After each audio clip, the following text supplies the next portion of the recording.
ఇప్పుడే జీ5 app download చేయండి. చూడండి మీ ఫేవరెట్ టీవీ షోస్ ఎప్పుడైనా ఎక్కడైనా. వింటూ ఉంటే మాట్లాడుతూనే ఉంటావా? పదవే బయటికి, పద పద.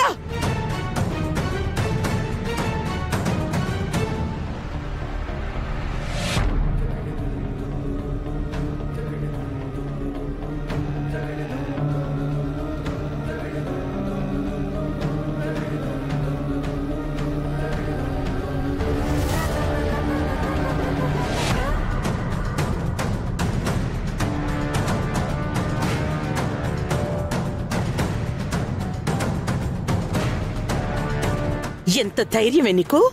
నా ఇంటికొచ్చి ఆ ఇంటి మనిషితో కలిసుండమని అవకాశం ఇవ్వమని అడుగుతావా? ఎప్పుడూ తెగిపోయిన బంధాలకి ముడివేయాలని చూస్తున్నావా? తెగిపోయాయని మీరనుకుంటున్నారు. అదంతా సులభం కాదని మీకిప్పటికే అర్థమై ఉండాలి. నోర్మల్, అసలు నీకేం తెలిసే మా విషయాల్లో జోక్యం చేసుకుంటున్నావు? వాళ్ళిద్దరి మధ్య ఉన్న ప్రేమ కళ్ళ ముందే కనిపిస్తుంటే ఇంకేం తెలియాలి? వాళ్ళ గురించి ఆలోచించి నువ్వు నాతో శత్రుత్వం పెంచుకుంటున్నావు. అది మంచిది కాదు.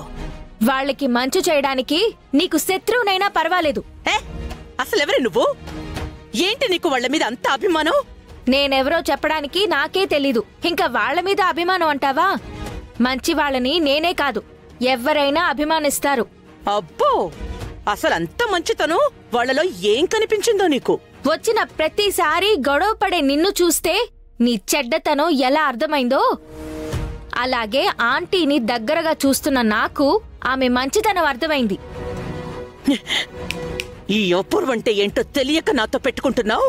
వద్దు.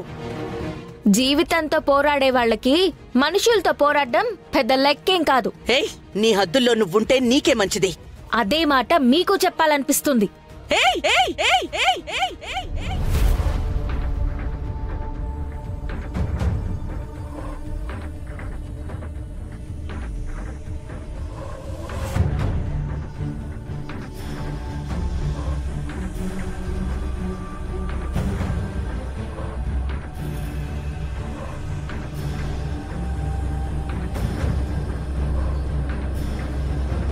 నీ చెయ్యి చేసిన పని నా చెయ్యి చేయడానికి ఎక్కువ సమయం పట్టదు. నువ్వు కొడితే మా అమ్మ కొట్టింది, మా నాన్న కొట్టాడు అని నా మనసుకి నేను సర్ది చెప్పుకోగలుగుతాను. అదే నేను కొట్టితే నీ మనసుకు కూడా నువ్వు సర్ది చెప్పుకోలేవు. వాళ్ళిద్దరూ కలవకుండా ఉండాలని నువ్వనుకుంటున్నావు, కలపాలని నేననుకుంటున్నాను. నీలాంటి వాళ్ళు మధ్యలో ఉండడం వల్ల వాళ్ళు కలవడానికి కాస్త లేట్ అవ్వచ్చు. కానీ 21 ఏళ్లు దూరంగా ఉన్నా ఇంకా దూరం కాని వాళ్ళ ప్రేముందే, అదే వాళ్ళని కలుపుతుంది. దాన్ని నువ్వు కాదు కదా, ఆ దేవుడు కూడా ఆపలేడు. ఈరోజు కొత్తగా వాళ్ళు కలవడానికి ఏ బంధం అవసరం లేదు. ఈ ఇంటికి రాకముందే శారదా గారికి ఆ అంకుల్ భర్త. భార్యగా హక్కు, అధికారం ఇంకా ఆమెకు అలాగే ఉంది. భార్యాభర్తలుగా వాళ్ల మధ్య ప్రేమ ఇంకా బతికే ఉంది. చూస్తూ ఉండు, నీ కళ్ళ ముందే వాళ్ళని ఒక్కటి చేస్తా.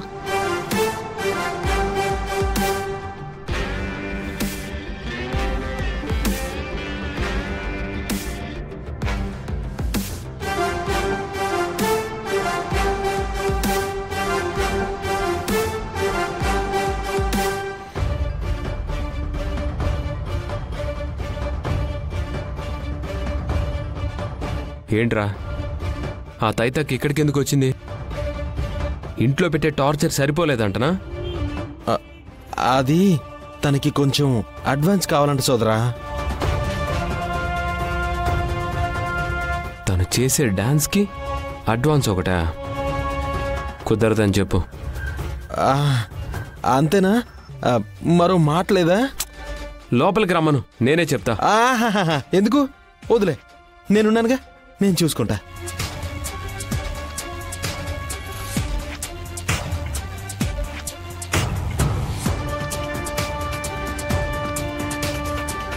ఇచ్చారా? ఒక నెల తర్వాత ఇస్తే ఓకేనా? నెల తర్వాత ఇచ్చేదాన్ని జీతం అంటారు, అడ్వాన్స్ అనరు. అవసరం ఇప్పుడైతే ఎప్పుడో ఇవ్వడం ఏంటి? ఆ తలతిక్క ఆ మాటే అన్నాడా? మీరు తప్పుకోండి, నేను వెళ్ళి అడుగుతాను. కూల్ కూల్ కూల్ కూల్ మై హూనా ఇక్కడే ఉన్నా. దేవుడా,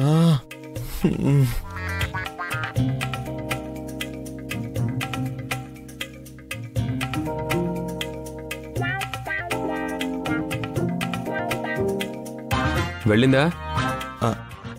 పాపం చాలా అవసరం అంట సోదరా. ఎంత అవసరమైనా ఇవ్వను. పాపం ఆడపిల్ల కదా, నోరు తెరిచి అడిగింది కదా, మగోళ్ళు కాదనకూడదు. రై ఎంతో కొంత రాసే సోదరా.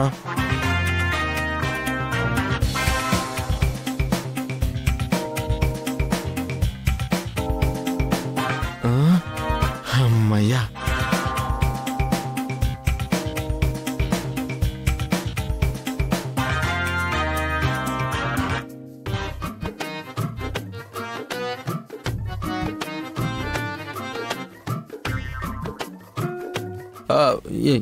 ఏంటి 500? 50 రాయటం బాగోదని 500 రాశా.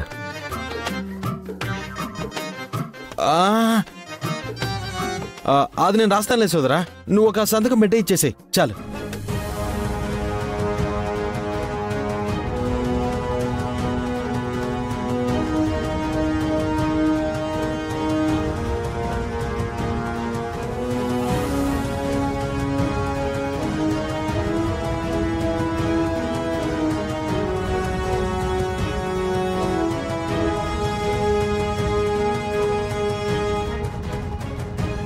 ఇచ్చేస్తాను సోదరా.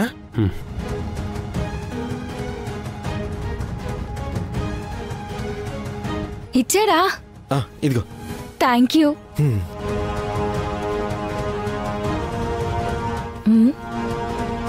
అవును, నాకు కావాల్సింది 50,000 అంత కరెక్ట్ గా ఎలా తెలిసింది? అదే, మనసులో అభిమానం ఉంటే అభిమానించే వాళ్ళ అవసరాలు అలా తెలిసిపోతూ ఉంటాయి, అంతే. ఇంకెప్పుడైనా నీకు ఏదైనా అవసరం ఉంటే నన్ను అడుగు, అంతేగాని ఇలా ఎప్పుడు పడితే అప్పుడు మాత్రం ఆఫీస్కి రావద్దు ప్లీజ్. పని చేస్తుంది ఆయన చెల్లెల కోసం కదా. అది ఆయన బాస్ నేనే కదా. నాకు జీతం ఇవ్వాల్సింది ఆయనే కదా. అంటే ఆయనకి జీతం ఇచ్చేది నేనే కదా. జీతం మీరిచ్చినా ఎవరికి పని చేస్తున్నామో వాళ్ళనే అడగాలి కదా. సరే సరే, నీ ప్రాబ్లం అయితే సాల్వ్ అయింది కదా. అయ్యింది. సరేనా? అర్జెంట్ పనుంది, నేను వస్తాను. జీ5 యాప్ డౌన్లోడ్ చేసి అన్ని ఎపిసోడ్స్ పూర్తి ఉచితంగా చూడండి.